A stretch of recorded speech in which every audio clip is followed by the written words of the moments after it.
Let's give a huge standing ovation for our two winners of this most recent $1 Million a Month trophy here, Mr. Josh Katz and Robin. Congratulations, boys. Josh, you gotta give us the backstory. Tell us what you did.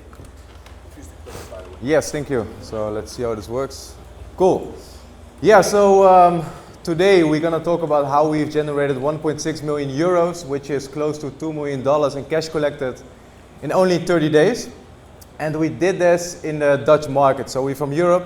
And for the people that are not familiar with Europe and the Netherlands, so this is how big the Netherlands is in compared to the US. So that's a funny fact. So what are we going to talk about today? Today, first we're going to break down the 7 levers that got us from 300K in January to around 759K in October. And then we're going to break down the November launch that doubled our revenue to 1.6 million euros just in 1 month.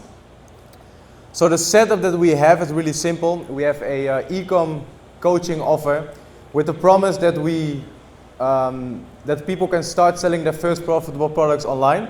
So the offer we have is the 9K offer, which is the one-on-one coaching, and the 3K offer is basically the group coaching offer that we have.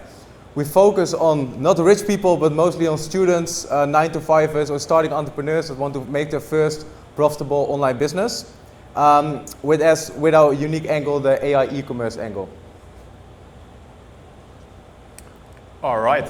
Yeah, so like Josh mentioned, we don't market to rich people, so we had quite a pain in the ass, like optimizing for type forms. We tried all the stuff that everybody does. We're like, hey, do you have 7K? And then everybody lied about it, and then we didn't ask anything, and then nobody signed up.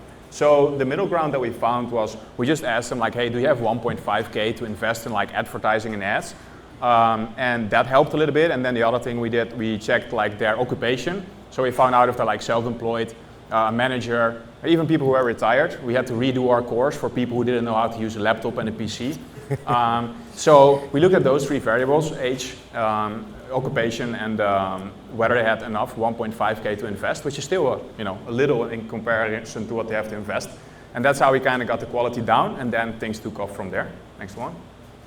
Yeah, so one thing that you might have noticed if you're like running a sales team is that if new closers come in and they shit, then they burn a bunch of calls.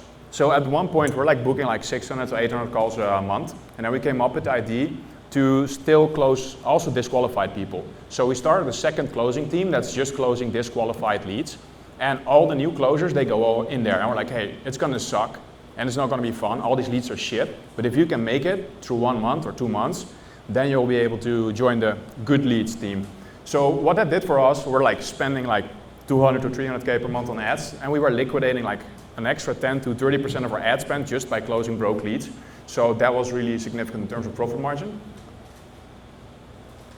Yeah, so after a while we kind of, hit our scale ceiling in the Netherlands. It's like around 18 million people. And then we started also running YouTube ads. We produce like 25 to 50 ads a day, per month. We do like 10 to 20 concepts with 3 to 5 hooks. And then we could add another like 80K spent on YouTube. We can still do a lot more than that, to be honest. Everybody here did a webinar. We did the same, so one small like little tip, like if you run a VSL right now, you can probably repackage it and just run a live webinar. That's pretty much what we did. I mean, Joshua is a webinar genius and has been doing this for like years, but that's pretty much what we did. We did like, hey, this is AI e-commerce, and then we did an AI e-commerce webinar. Content was almost the same, but it was longer, and that's pretty easy to just squeeze more out of your audience.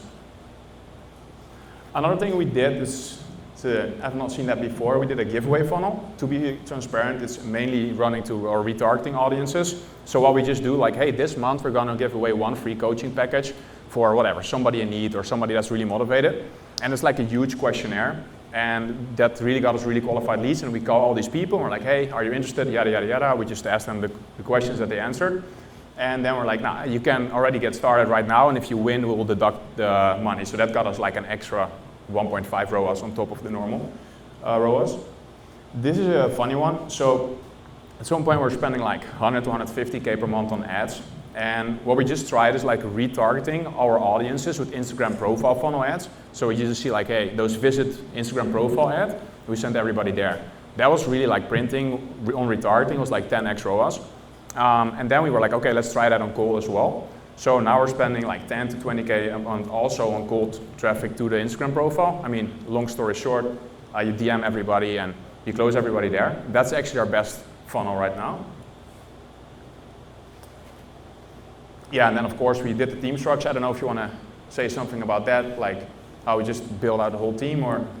Yeah, so basically we were stuck at a certain revenue number for a long time. And basically what we did, we put the 1 million mark really as a goal in the team. We gave them some incentives. We make sure the backend was like fully operating, fully working. There were no flaws and everything. We optimized everything. So we were actually able to scale to that $1 million mark with the upcoming launch that we're gonna talk about. Yeah, and exactly, and the big thing here is we repurposed one funnel, the VSL funnel, to webinar funnels and Instagram profile funnel. We also tested a bunch of other funnels like the ads that didn't do too well, but it's an easy way to just squeeze more out of it. I don't know if we can click on that. I thought it's funny to also show some ads, because you hear a lot of people talk about spending money on ads. Something that we found out that's working really well is we borrow that from like organic content, is doing the visual hooks. Can we open? I don't know, I can click on it. Let's see if we can do that real quick. I will not bore you guys with the whole ad, but the first. Hey. So right, that's one of them where we just closed the. Let's go. Can you go to the next slide? Another one. It's really basic, you know, just standing up in a dark room, a little bit different contrast. Another one. You have to go back to the Back to presentation. the slides.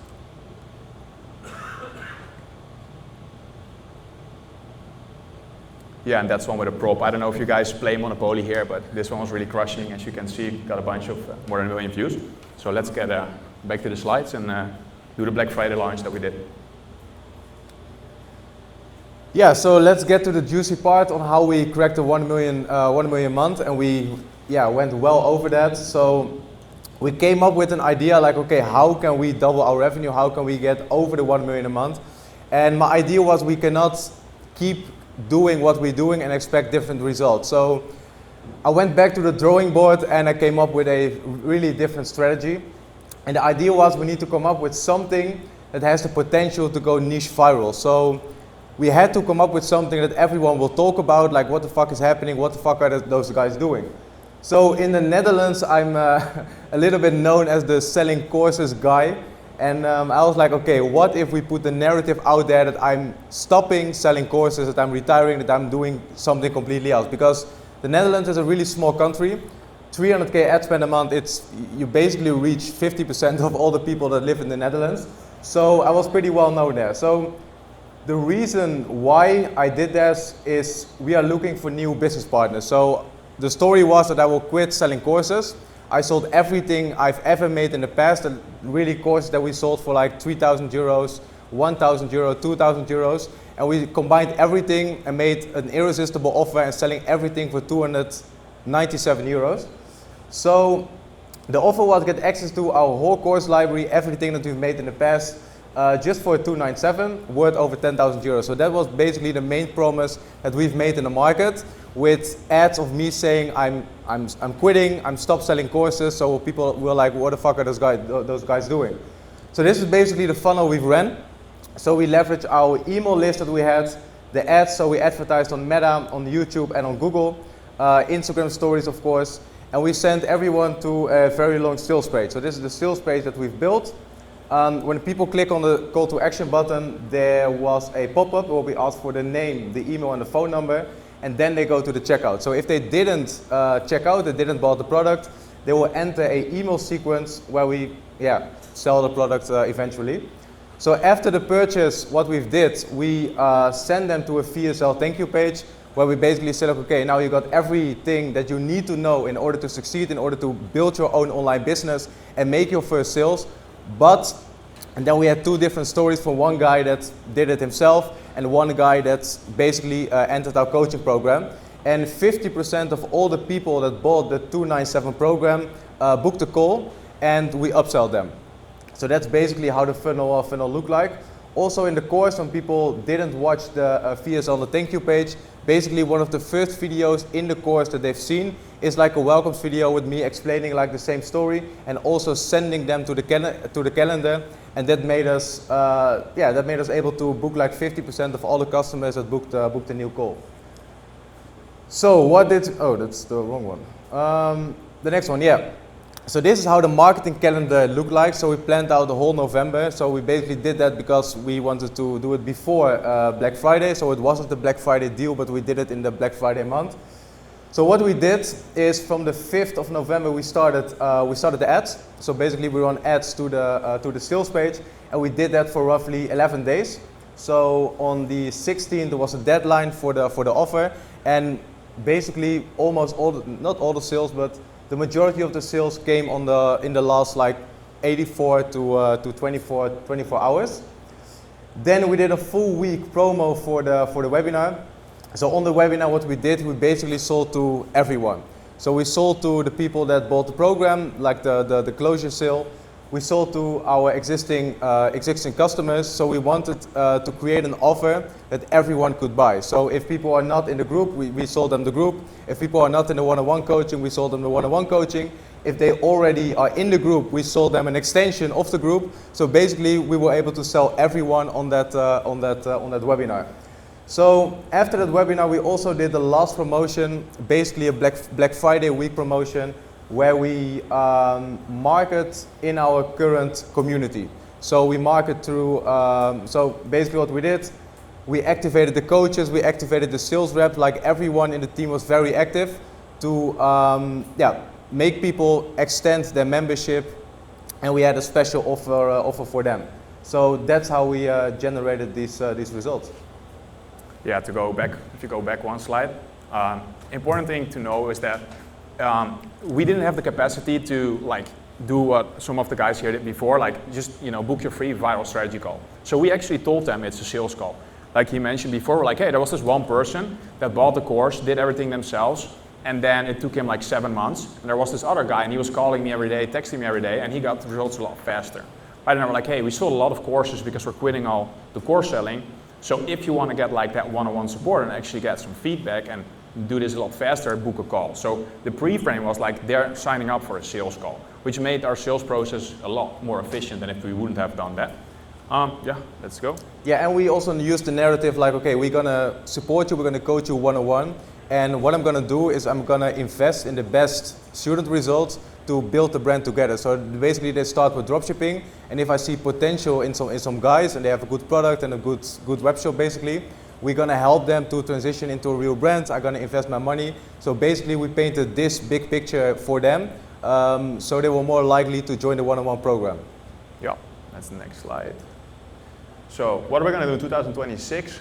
One thing that we're working on is a physical book. We kind of kept out the market, so we're just going to launch more funnels. One of them is a physical book that we're just going to give away, free shipping, really old school. That's what we're working on.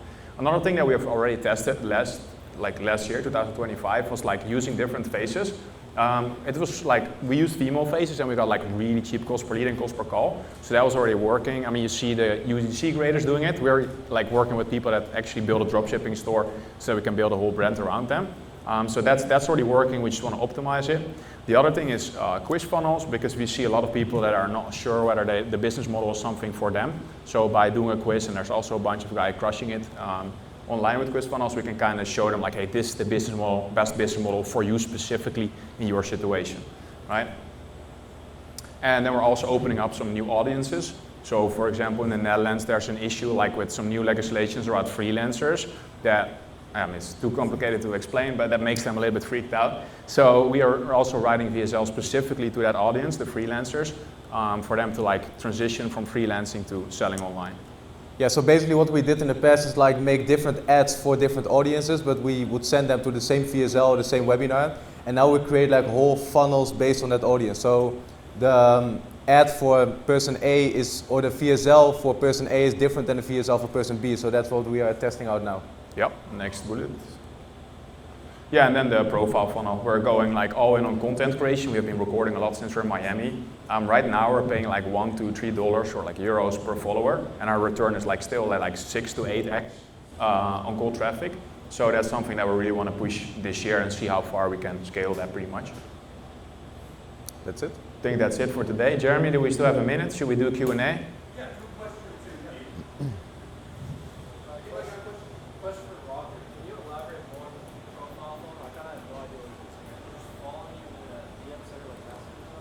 You mean like how am I promoting the Instagram channel, or like how do you okay, so you guys all have a profile right on Instagram, so you can boost the post on Instagram or through the business manager, and then it just shows like visit profile.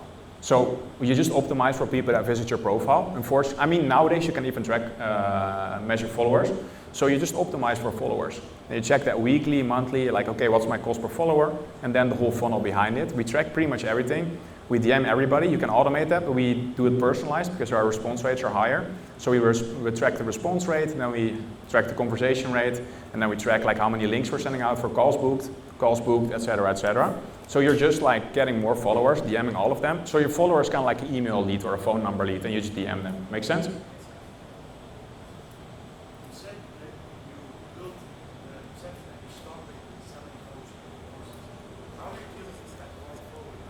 We're not selling any courses anymore, we're only selling coaching. So. Yeah, basically the angle of the webinar was like, this is the reason why selling courses don't work anymore. Because yeah, we sell a course, we don't know what the fuck you're doing, we cannot answer your questions. And our goal is to get you real results, so we need to help you personally. And it's not interesting for me anymore to sell like only the coaching. So my big picture is to be an investor in the people I work with. So I had a story of a friend of mine, it's an actual story, and he asked me to invest in his business like a few years ago. I declined, and his business is now worth 190 million. So I used that story to tell the people like, okay, we have a lot of people that we help that has a lot of potential scaling into the future. But now what we want to do is we want to accelerate that growth by investing our team, our money into their businesses. And that's basically the new angle that we bring up. So we're not advertising courses anymore. So it's a real story. You cannot buy any course of us anymore. So it's only the coaching, yeah. Yeah, you. You're doing DM funnel in Instagram.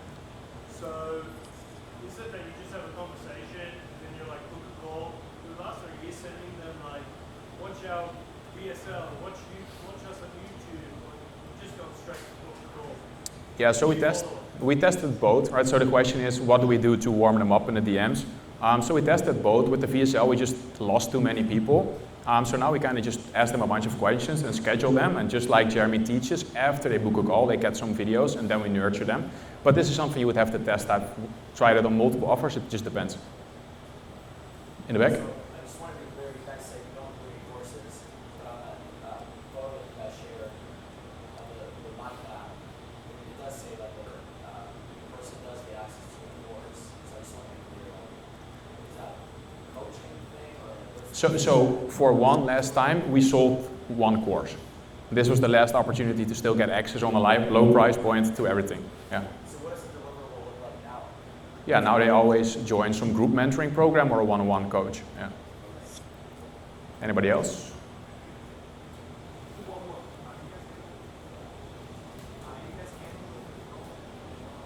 Fulfillment. So how are we handling fulfillment? How did you scale the coaching team? What's that? Yeah?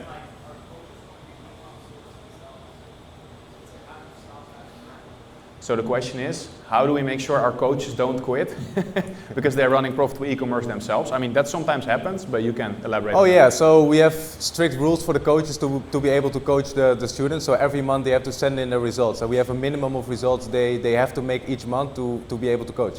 So we want actual coaches teaching our students how to run e-com stores themselves. So that's just the criteria we have. So long story short, we don't do anything. We actually encourage them to run their own stores, right? Because if they're not running their own stores, depending on what level they are teaching or coaching, they can deliver. So they run their own stores, yeah, and sometimes somebody quits, right? Because they want to scale up. That's part of the game. But he's really strong. We couldn't talk about that today. In terms of like culture, he goes like to freaking Greece with them, and then he goes to Italy, and he does events.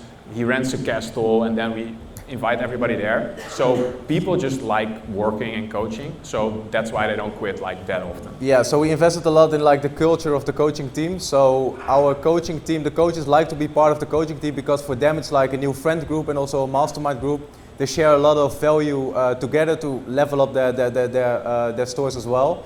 So yeah, that's basically the culture we built. Like everyone there is actually doing the thing that they are teaching. Fun fact, which pissed me up a little bit because I make less money. How much did you spend on Rolexes in November for the team? I bought 8 Rolexes for the team, yeah. Yeah, so I was not happy with that, but the team was. So. Because he has a profit share. All right.